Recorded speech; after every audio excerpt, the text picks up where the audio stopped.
नमस्कार, आप देख रहे हैं द जस्टिस हिंदी। देश भर में पेट्रोल और डीजल की कीमतों में बढ़ोतरी के बाद आम लोगों की चिंता बढ़ गई है। 15 मई की सुबह से पेट्रोल और डीजल के नए दाम लागू हो गए हैं। बताया जा रहा है कि पश्चिम एशिया में बढ़ते तनाव और कच्चे तेल की कीमतों में उछाल के चलते ईंधन के दामों में यह बढ़ोतरी हुई है। राजधानी दिल्ली में पेट्रोल करीब 3 रुपए 14 पैसे और डीजल करीब 3 रुपए 11 पैसे प्रति लीटर महंगा हो गया है। इसके बाद दिल्ली में पेट्रोल की कीमत लगभग 97 रुपए 77 पैसे और डीजल 90 रुपए 67 पैसे प्रति लीटर पहुंच गया है। ईंधन की कीमतों में बढ़ोतरी के बाद अब महंगाई को लेकर अलग अलग संगठनों और आम लोगों की प्रतिक्रियाएं सामने आने लगी हैं। इसी बीच बरेली ट्रेड यूनियंस फेडरेशन के महामंत्री संजीव मल्होत्रा ने भी बढ़ती महंगाई को लेकर चिंता जताई है। उनका कहना है कि अब महंगाई का असर साफ तौर पर आम जनता की जिंदगी पर दिखाई देने लगा है। उन्होंने कहा कि पहले गैस सिलेंडर के दाम बढ़े, उसके बाद खाने पीने के सामान और दूध की कीमतों में बढ़ोतरी हुई और अब पेट्रोल डीजल के दाम बढ़ने से आम लोगों पर अतिरिक्त बोझ पड़ गया है। संजीव मल्होत्रा का कहना है कि इसका सबसे ज्यादा असर गरीब परिवारों, किसानों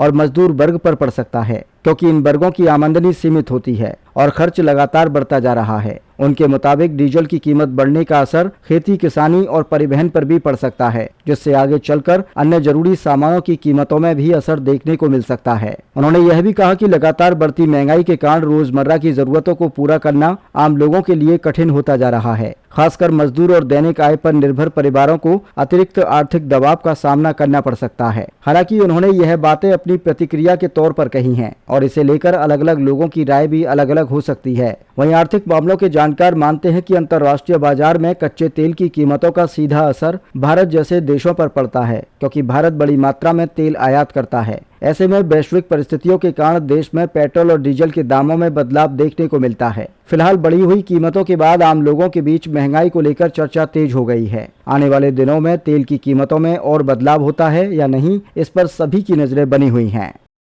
अब की बार महंगाई की मार सबके सामने आ ही गई। जिसका डर था, महंगाई आम जनता पे पूरी तरह काबिज होती जा रही है। पहले गैस के दाम बढ़े, उसके बाद खाने के तेल के दाम बढ़े, दूध के दाम बढ़े, चीनी के दाम बढ़े और आज डीजल और पेट्रोल के दाम बढ़ने के बाद आम जनता पे भरपूर महंगाई की मार पड़ी है। इसका सबसे ज़्यादा नुकसान गरीब, किसान, गिग वर्कर्स और EPF 95 के उन पेंशन भोगियों को होगा जिनकी कोई अतिरिक्त आय नहीं। ये मार आगे भी जारी रहने की भी संभावना है, उम्मीद है। लेकिन सरकार के द्वारा जिस तरह की घोषणाएं की जा रही हैं, उससे ये डर है कहीं ये महंगाई कहीं बहुत ज़्यादा, उम्मीद से कहीं ज़्यादा ना हो।